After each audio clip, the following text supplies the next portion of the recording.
Assalamualaikum warahmatullahi wabarakatuh. Sahabat-sahabat semua, salam sejahtera. Mohon tuan-tuan untuk share dan repost video saya ini supaya membawa manfaat kepada semua orang, saudara. Jadi ada orang di WhatsApp saya duk tanya kepada saya, adakah kerajaan Madani ini hari ini masih lagi mempunyai majoriti ataupun tak? Bila saya terima WhatsApp tu, saya pun jadi macam ada something yang berlaku kan, ada ribut ke apa. Sebab biasa tuan-tuan, kita duk hari raya, mana kita nak tahu kan tentang apa yang berlaku kan. Tambah pula raya ini, tahun ni mood dia kurang kan. Jadi raya pun duduk di rumah dan sebagainya, so malas lah nak buka telefon, nak baca berita dan sebagainya. So bila saya buat research sikit tuan-tuan, jadi saya jawablah soalan ni. Jadi saya jawab ni daripada sudut pendapat saya dan juga daripada sudut akademik sikit tuan-tuan. Memang ada sumber yang mengatakan memang wujudnya gerakan untuk menumbangkan kerajaan Madani yang dipimpin oleh Anwar Ibrahim, yang dikatakan ditaja oleh Daim Zainuddin dan juga Tun Mahathir Mohamad. Bagi pendapat saya tuan-tuan, ini cumalah persepsi yang dimainkan oleh orang-orang dalam Pakatan Harapan, sebab mereka telah pun doktrinkan otak mereka ni oleh Anwar Ibrahim untuk meletakkan apa sahaja kesalahan tu nak letak pada Tun Mahathir. Kerajaan nak jatuh pun Tun taja, Tun bayar duit, semua dia lah. Jadi dekat dalam otak mereka tu semua dah macam tu dah daripada tahun 1998 dulu. So kita tak boleh buat apa lah kan.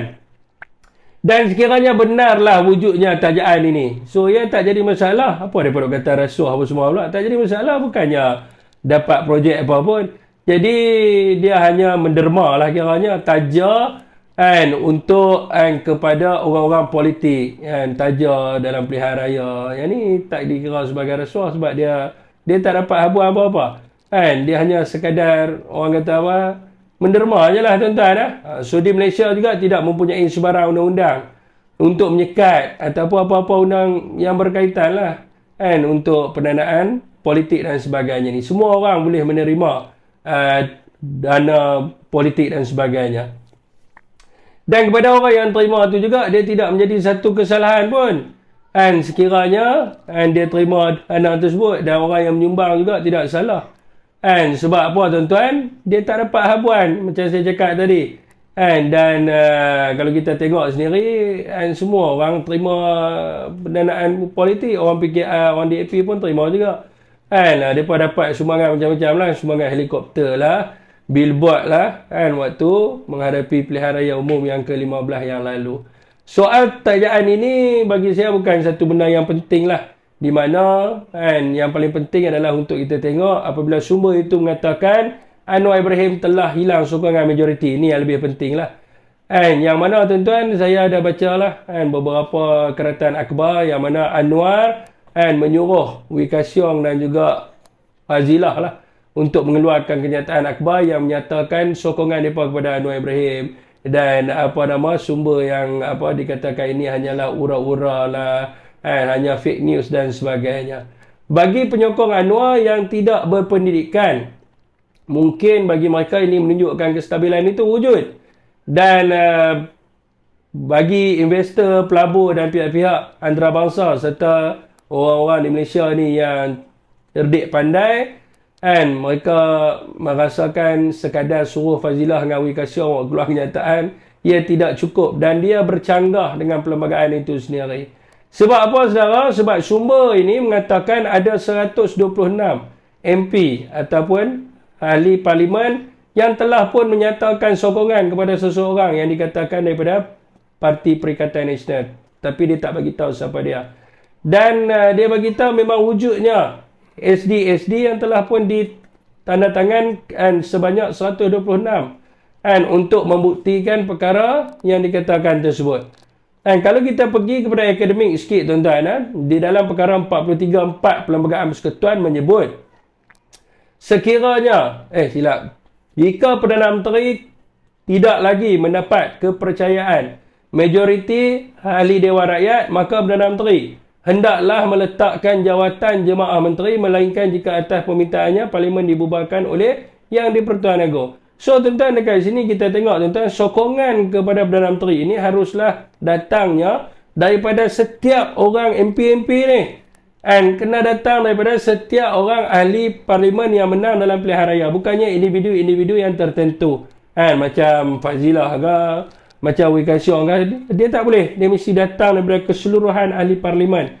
Begitu jugalah kalau saudara semua tengok dalam perkara 43(2)A. Yang mana syarat untuk yang di-Pertuan Agong melantik seorang Perdana Menteri. Mekanismenya macam mana? Jadi yang di-Pertuan Agong hendaklah terlebih dahulu melantik sebagai Perdana Menteri untuk mempengerusikan jemaah menteri seorang ahli Dewan Rakyat yang pada hematnya mungkin mendapat kepercayaan majoriti ahli Dewan Rakyat. Kepercayaan majoriti ahli Dewan Rakyat. Dia tak sebut tentang mendapat sokongan daripada ketua-ketua parti ataupun orang yang tertentu sahaja. So, persoalan sekarang ini, tuan-tuan, bila kata sumber ni dah viral, berapa sebenarnya sokongan MP ataupun ahli Dewan Rakyat yang menyokong pada Anwar Ibrahim? Berapa sokongan yang diperolehi sekarang ini? Jadi, tuan-tuan, sumber ini mengatakan sudah ada 126 ahli Dewan Rakyat yang menyokong pada orang lain. Ataupun dengan kata lain, boleh kita tafsirkan, sudah ada 52 ahli parlimen kerajaan yang telah pun menyata untuk menarik sokongan daripada Anwar Ibrahim sekarang ni. Hanya ada satu sahaja mekanisme ataupun hanya ada satu jalan saja untuk dibuktikan di mana Anwar perlu SD ataupun perlu sign daripada setiap ahli parlimen untuk menyatakan sokongan kepada beliau. Sebab bila kerajaan ini dibentuk, tidak ada sebarang SD pun. Hanya sekadar sebulat suara. Hanya sekadar sokongan kepada ketua parti dan sebagainya. So, tidak ada pun MP-MP yang sign. So, sekarang ni dia perlu membuktikan dengan menunjukkan berapa ahli parlimen sekarang ni yang telah sokong dia. Dan juga SD ini perlu didedahkan kepada umum dan dibawa kepada Istana Negara. Dan sekiranya perkara yang sebaliknya berlaku, yang mana 126 SD yang dikatakan wujud, yang menyokong pada pihak lain ini yang terlebih dahulu sampai ke Istana Negara, maka Anwar Ibrahim perlu meletakkan jawatannya sebagai Perdana Menteri dengan segera. Jadi dia kena nilah antara dua, sama ada dia buat dulu ataupun SD yang dikatakan 126 tu pergi kepada Istana Negara. So, dia tak boleh lah buat keluar kenyataan akhbar apa semua. Jadi apa yang berlaku sekarang ni sedaranya, saudara semua, adalah tidak mengikut kepada proses perlembagaan. Di mana Anwar hanya bertindak memanggil seorang demi seorang ketua parti ataupun ahli kabinet beliau untuk bertanya sama ada mereka benar menyokong beliau ataupun tak. Sedangkan sumber jelas mengatakan yang ahli parlimen yang menarik sokongan ini bersedia untuk menghadapi pilihan raya kecil di seluruh negara atas tajaan daripada Tun dan juga daripada Daim Zainuddin.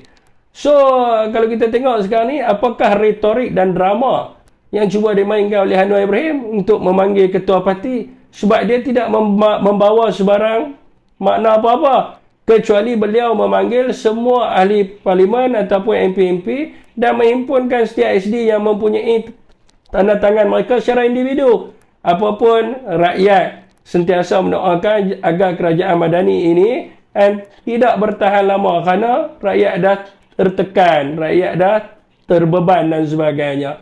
Jadi kalau benar ni berlaku, jadi ini adalah satu benda yang baiklah untuk rakyat. Kita harap akan adalah Perdana Menteri yang baru. Daripada mana-mana orang pun kita tak kisahlah. Asalkan Anwar ni dia melingkup dulu. Sebab apa? Kalau dia lagi lama duduk kata tu, lagi pening kepala kita dengan barang mahal dan sebagainya. Okey tuan-tuan, wallahualam.